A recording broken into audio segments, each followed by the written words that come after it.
ಮುಖ್ಯಮಂತ್ರಿ ಸಿದ್ದರಾಮಯ್ಯನವರ ನೇತೃತ್ವದಲ್ಲಿ ಇವತ್ತು ಕೋವಿಡ್ಗೆ ಸಂಬಂಧಪಟ್ಟಂತಹ ಸಭೆ ನಡೆಯಿತು. ಆ ಸಭೆಯಲ್ಲಿ ಆರೋಗ್ಯ ಸಚಿವ ದಿನೇಶ್ ಗುಂಡೂರಾವ್ ಮತ್ತು ವೈದ್ಯಕೀಯ ಶಿಕ್ಷಣ ಸಚಿವ ಶರಣ್ ಪ್ರಕಾಶ್ ಪಾಟೀಲ್ ಅವರು ಕೂಡ ಪಾಲ್ಗೊಂಡಿದ್ದರು. ಈ ಸಭೆಯಲ್ಲಿ ತೆಗೆದುಕೊಂಡಂತಹ ಕೆಲವೊಂದಿಷ್ಟು ನಿರ್ಧಾರಗಳನ್ನು ನಾವೀಗ ನಿಮ್ಮ ಮುಂದೆ ಇಡ್ತಿದ್ದೀವಿ. ಒಂದು, ಮುಂದಿನ ದಿನಗಳಲ್ಲಿ ಅವಶ್ಯಕತೆ ಕಂಡು ಬಂದರೆ ವಿಮಾನ ನಿಲ್ದಾಣಗಳಲ್ಲಿ, ಏರ್ಪೋರ್ಟ್ಗಳಲ್ಲಿ ಹೊರಗಡೆಯಿಂದ ಬರುವ ಪ್ರಯಾಣಿಕರಿಗೆ ತಪಾಸಣಾ ಘಟಕಗಳನ್ನು ಪ್ರಾರಂಭ ಮಾಡಬೇಕು ಅಂತೇಳಿ ಮುಖ್ಯಮಂತ್ರಿಗಳು ಸೂಚನೆಯನ್ನು ಕೊಟ್ಟಿದ್ದಾರೆ. So in case Covid cases ಜಾಸ್ತಿ ಆಗ್ತಾ ಹೋದರೆ ಏರ್ಪೋರ್ಟ್ಗಳಲ್ಲಿ ಕೋವಿಡ್ ಟೆಸ್ಟನ್ನು ಸರ್ಕಾರ ಕಡ್ಡಾಯಗೊಳಿಸುವಂತಹ ಸಾಧ್ಯತೆ ನಿಚ್ಚಳವಾಗ್ತಾ ಇದೆ.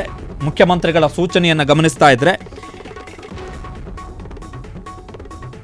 ಆರೋಗ್ಯ ಇಲಾಖೆಯ ಸಿಬ್ಬಂದಿ ರಜಾ ಹಾಕಿ ತೆರಳದೆ ಕೇಂದ್ರ ಸ್ಥಾನದಲ್ಲಿಯೇ ಇದ್ದು ಕಾರ್ಯನಿರ್ವಹಣೆ ಮಾಡಬೇಕು ಅಂತೇಳಿ ಸೂಚನೆಯನ್ನು ಕೊಡಲಾಗಿದೆ. ಸೊ ಆರೋಗ್ಯ ಸಿಬ್ಬಂದಿಯ ರಜೆ ಕೂಡ ರದ್ದಾಗಿದೆ.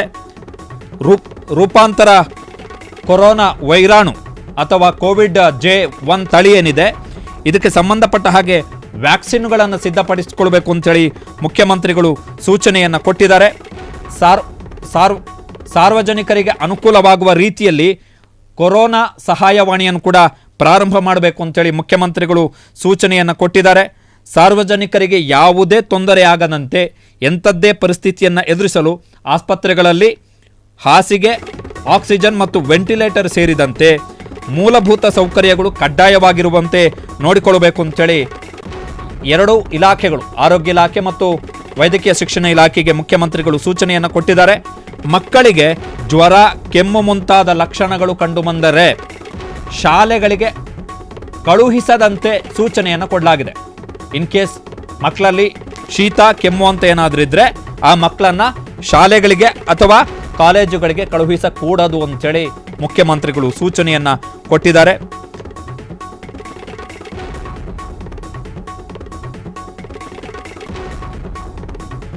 ಕಳೆದ ಜನವರಿಯಿಂದ ಕೂಡ ಕೊರೋನಾ ಪ್ರಕರಣ ಕಾಣಿಸಿಕೊಳ್ತಾ ಇದೆ. ಮೇ ತಿಂಗಳ 4ನೇ ವಾರಕ್ಕೆ, ಅಂದರೆ 4ನೇ ವಾರಕ್ಕೆ 62 ಪ್ರಕರಣಗಳು ವರದಿಯಾಗಿವೆ. ಆದರೆ ಗಂಭೀರ ಎನ್ನುವಂತಹ ಪ್ರಕರಣಗಳ ಸಂಖ್ಯೆ 1 ಮಾತ್ರ ಇದೆ ಎನ್ನುವಂತಹ ಅಂಶವನ್ನು ಕೂಡ ಮುಖ್ಯಮಂತ್ರಿಗಳು ತಮ್ಮ ಪ್ರೆಸ್ ರಿಲೀಸ್ನಲ್ಲಿ ಹೇಳಿರುವಂಥದ್ದು. ಶೀತ, ನೆಗಡಿ, ಜ್ವರ ಇರುವ ಮಕ್ಕಳನ್ನು ಪೋಷಕರು ಶಾಲೆಗೆ ಕಳುಹಿಸುವಂಥದ್ದು ಬೇಡ ಎನ್ನುವಂತಹ ಸಲಹೆಯನ್ನು ಕೂಡ ಕೊಡಲಾಗಿದೆ.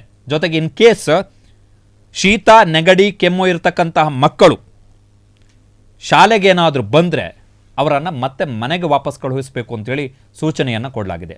ಶೀತ, ಕೆಮ್ಮು, ನೆಗಡಿ ಇರತಕ್ಕಂಥ ಮಕ್ಕಳು ಶಾಲೆಗೆ ಬಂದರೆ ಅವರನ್ನು ವಾಪಸ್ ಮನೆಗೆ ಕಳುಹಿಸಲಿಕ್ಕೆ ಸೂಚನೆಯನ್ನು ಕೊಡಲಾಗಿದೆ. ಪ್ರತಿ ವಾರ ಅಥವಾ ಅಗತ್ಯ ಬಿದ್ದರೆ 3 ದಿನಕ್ಕೊಮ್ಮೆ ಪರಿಸ್ಥಿತಿಯ ಮೇಲೆ ನಿಗಾ ವಹಿಸುವಂತೆ ಸೂಚನೆಯನ್ನು ಕೊಡಲಾಗಿದೆ. ಗರ್ಭಿಣಿಯರಲ್ಲಿ ಆರೋಗ್ಯ ಸಮಸ್ಯೆ ಕಂಡುಬಂದರೆ ಅವರನ್ನು ಒಂದು ಆಸ್ಪತ್ರೆಯಿಂದ ಮತ್ತೊಂದು ಆಸ್ಪತ್ರೆಗೆ ವರ್ಗಾವಣೆ ಮಾಡುವುದನ್ನು ನಿಲ್ಲಿಸಿ ಎಲ್ಲ ಆಸ್ಪತ್ರೆಗಳಲ್ಲೂ ಅಗತ್ಯ ವ್ಯವಸ್ಥೆ ಮಾಡಬೇಕು ಎನ್ನುವಂತಹ ಸೂಚನೆಯನ್ನು ಕೊಡಲಾಗಿದೆ. ಒಂದು ಆಸ್ಪತ್ರೆಯಿಂದ ಇನ್ನೊಂದು ಆಸ್ಪತ್ರೆಗೆ ಶಿಫ್ಟ್ ಮಾಡಕೂಡದು. ಗರ್ಭಿಣಿಯರಲ್ಲಿ ಆರೋಗ್ಯ ಸಮಸ್ಯೆ ಕಂಡುಬಂದರೆ ಅವರನ್ನು ಒಂದು ಆಸ್ಪತ್ರೆಯಿಂದ ಮತ್ತೊಂದು ಆಸ್ಪತ್ರೆಗೆ ವರ್ಗಾಯಿಸುವುದನ್ನು ನಿಲ್ಲಿಸಿ ಎಲ್ಲ ಆಸ್ಪತ್ರೆಗಳಲ್ಲೂ ಅಗತ್ಯ ವ್ಯವಸ್ಥೆ ಮಾಡಿಕೊಂಡಿರಬೇಕು ಎನ್ನುವಂತಹ ಸೂಚನೆಯನ್ನು ಕೊಡಲಾಗಿದೆ. ವಯಸ್ಸಾದವರು, ಗರ್ಭಿಣಿಯರು, ಹೃದಯ ಸಂಬಂಧಿ, ಶ್ವಾಸಕೋಶ ಸಮಸ್ಯೆ ಇರುವಂಥವರು ಮುನ್ನೆಚ್ಚರಿಕೆಯಾಗಿ ಮಾಸ್ಕ್ಗಳನ್ನು ಧರಿಸಬೇಕು ಎನ್ನುವಂತಹ ಸೂಚನೆಯನ್ನು ಕೂಡ ಕೊಡಲಾಗಿದೆ. ಸದ್ಯಕ್ಕೆ ಆತಂಕ ಪಡುವ ಅಗತ್ಯ ಇಲ್ಲ. ಆದರೂ ಕೂಡ ವೆಂಟಿಲೇಟರ್, ಆಕ್ಸಿಜನ್ ಮತ್ತು ಔಷಧ ಸೇರಿ ಎಲ್ಲ ಅಗತ್ಯ ಸಿದ್ಧತೆಗೆ ಸೂಚನೆಯನ್ನು ಕೊಡಲಾಗಿದೆ. ಸೊ ಮುಖ್ಯಮಂತ್ರಿಗಳ ನೇತೃತ್ವದಲ್ಲಿ ನಡೆದಂತಹ ಸಭೆಯ ಪ್ರಮುಖ ಅಂಶಗಳಿದು. ಶೀತ, ನೆಗಡಿ, ಕೆಮ್ಮು ಇರ್ತಕ್ಕಂತಹ ಮಕ್ಕಳು ಶಾಲೆಗೆ ಹೋಗುವಂತಿಲ್ಲ. ಇನ್ ಕೇಸ್ ಶಾಲೆಗೆ ಬಂದರೆ ಅವರನ್ನು ವಾಪಸ್ ಕಳುಹಿಸಬೇಕು. ಗರ್ಭಿಣಿಯರನ್ನು ಅಥವಾ ಬಾಣಂತಿಯರನ್ನು ಒಂದು ಆಸ್ಪತ್ರೆಯಿಂದ ಇನ್ನೊಂದು ಆಸ್ಪತ್ರೆಗೆ ಶಿಫ್ಟ್ ಮಾಡಬಾರ್ದು ಎನ್ನುವಂಥ ಸೂಚನೆಯನ್ನು ಕೊಡಲಾಗಿದೆ. ಮುಖ್ಯಮಂತ್ರಿಗಳ ಸಭೆಯಲ್ಲಿ ನಡೆದಂತಹ ತೀರ್ಮಾನದ ಪ್ರಕಾರ ಏರ್ಪೋರ್ಟ್ಗಳಲ್ಲಿ ಅಗತ್ಯ ಬಿದ್ದರೆ ಹೊರಗಡೆಯಿಂದ ಬರ್ತಕ್ಕಂಥ ಪ್ರಯಾಣಿಕರನ್ನು ಕಡ್ಡಾಯವಾಗಿ ಕೋವಿಡ್ ಟೆಸ್ಟಿಗೆ ಒಳಪಡಿಸಬೇಕು ಎನ್ನುವಂಥ ಸೂಚನೆಯನ್ನು ಕೂಡ ಕೊಡಲಾಗಿದೆ. ಇದು ಮುಖ್ಯಮಂತ್ರಿಗಳ ನೇತೃತ್ವದಲ್ಲಿ ನಡೆದಂತಹ ಕೋವಿಡ್ ಸಭೆಯ ಪ್ರಮುಖ ನಿರ್ಧಾರಗಳು. ಕ್ಷಣ ಕ್ಷಣದ ಸುದ್ದಿಗಳಿಗಾಗಿ ಫ್ರೀಡಂ ಟಿವಿ ಸಬ್ಸ್ಕ್ರೈಬ್ ಮಾಡಿ, ಲೈಕ್ ಮಾಡಿ ಹಾಗೂ ಫಾಲೋ ಮಾಡಿ. ಹೊಸ ಸುದ್ದಿಗಳ ನೋಟಿಫಿಕೇಶನ್ಗಾಗಿ ಬೆಲ್ ಐಕಾನ್ ಮೇಲೆ ಕ್ಲಿಕ್ ಮಾಡಿ.